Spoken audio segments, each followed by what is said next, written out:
Harold Shipman. The name itself sends chills down the spine, conjuring images of a bespectacled doctor with a sinister secret. To the world, he was a trusted physician, a pillar of the Hyde community, but beneath the veneer of respectability lurked a monster. Shipman was a prolific serial killer, responsible for the deaths of an estimated 250 patients. His weapon of choice? Diamorphine, a powerful painkiller that he administered in lethal doses. Shipman's case is a chilling reminder that evil can hide in plain sight, often disguised as the most unassuming individuals. How could a doctor sworn to protect life become a harbinger of death? This is the story of Harold Shipman, the kindly doctor who was anything but. Harold Frederick Shipman was born in 1946 in Nottingham, England. His working-class upbringing was marked by a strong bond with his mother, who instilled in him a sense of ambition and the importance of education. Shipman excelled academically, eventually gaining admission to Leeds School of Medicine. It was during medical school that Shipman met his future wife, Primrose. They married in 1966, and Primrose would remain a steadfast presence throughout his life, even as his crimes came to light. Following graduation, Shipman embarked on a career in medicine, working in various hospitals and eventually settling into general practice.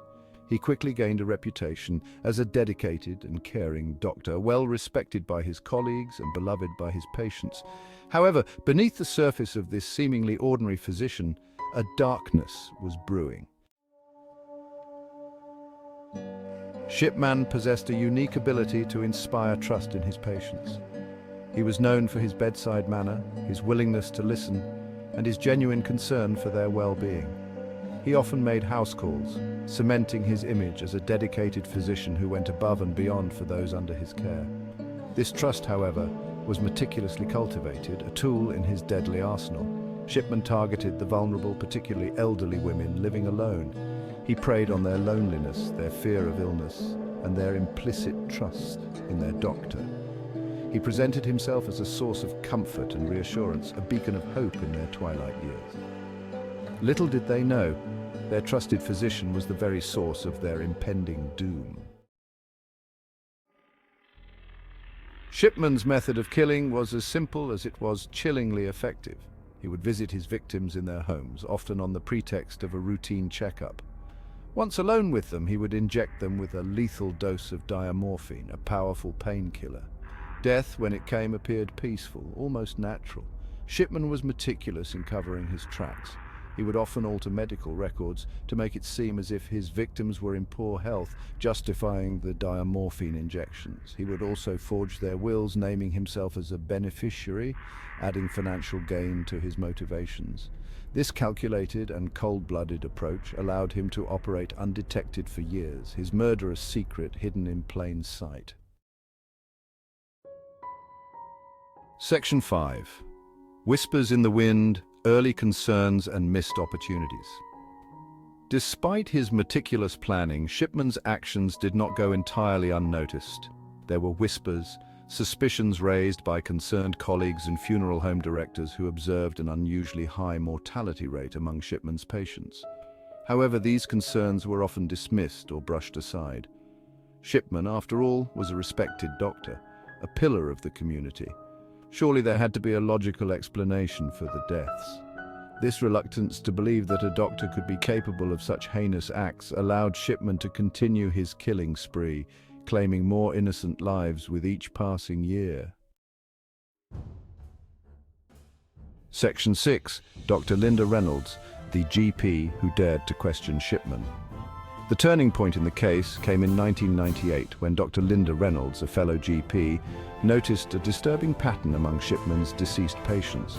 The deaths were all unexpected, with no apparent cause, and all involved elderly patients who had been deemed relatively healthy prior to their sudden demise. Dr. Reynolds, deeply troubled by her observations, decided to report her concerns to the police.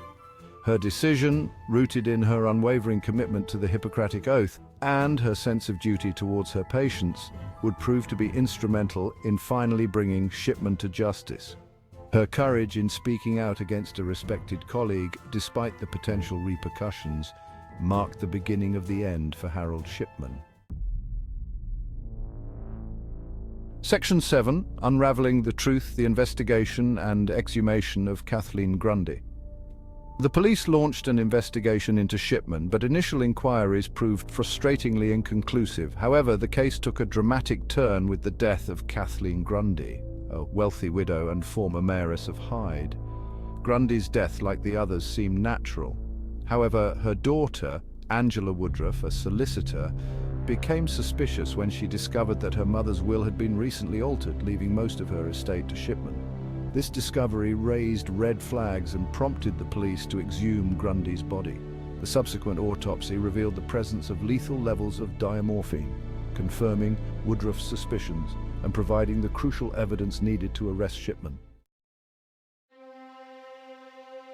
Section 8. A mountain of evidence, Shipman's trial and chilling confessions. Harold Shipman's trial began in October 1999 at Preston Crown Court.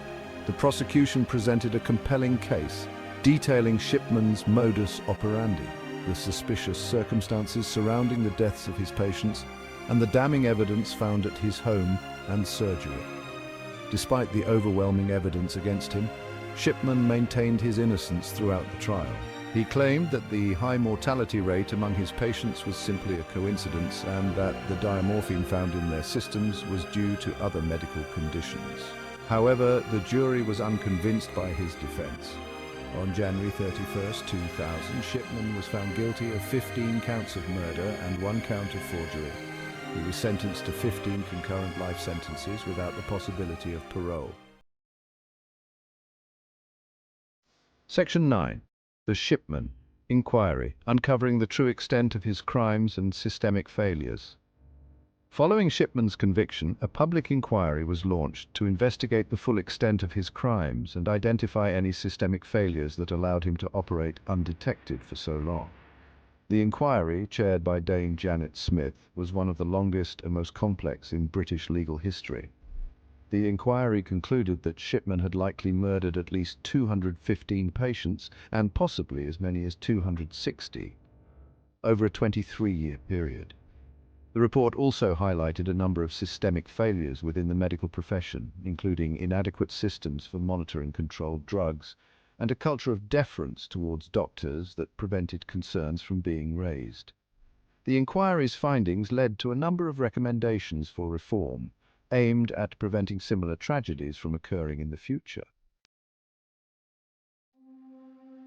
Section 10. The aftermath, impact on the medical profession and bereaved families. The Shipman case sent shockwaves through British society, leaving an enduring legacy of grief, anger, and distrust. For the families of Shipman's victims, the pain of their loss was compounded by the horrifying realization that their loved ones had been murdered by the very person entrusted with their care. The case also had a profound impact on the medical profession. Shipman's actions shattered the public's trust in doctors, forcing the profession to confront uncomfortable truths about its own culture and practices.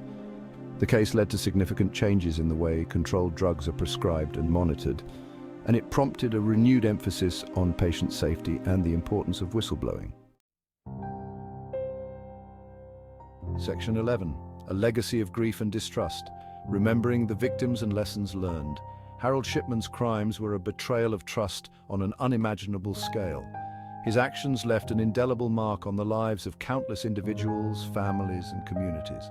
While the Shipman inquiry shed light on the systemic failures that allowed him to operate undetected for so long, it did little to ease the pain and suffering of those whose lives he touched. The legacy of Harold Shipman serves as a chilling reminder of the importance of vigilance, the need for robust safeguards within institutions, and the courage it takes to speak out against wrongdoing, even when it challenges authority. It is also a testament to the enduring strength of the human spirit, as individuals and communities continue to heal and rebuild in the wake of unimaginable tragedy.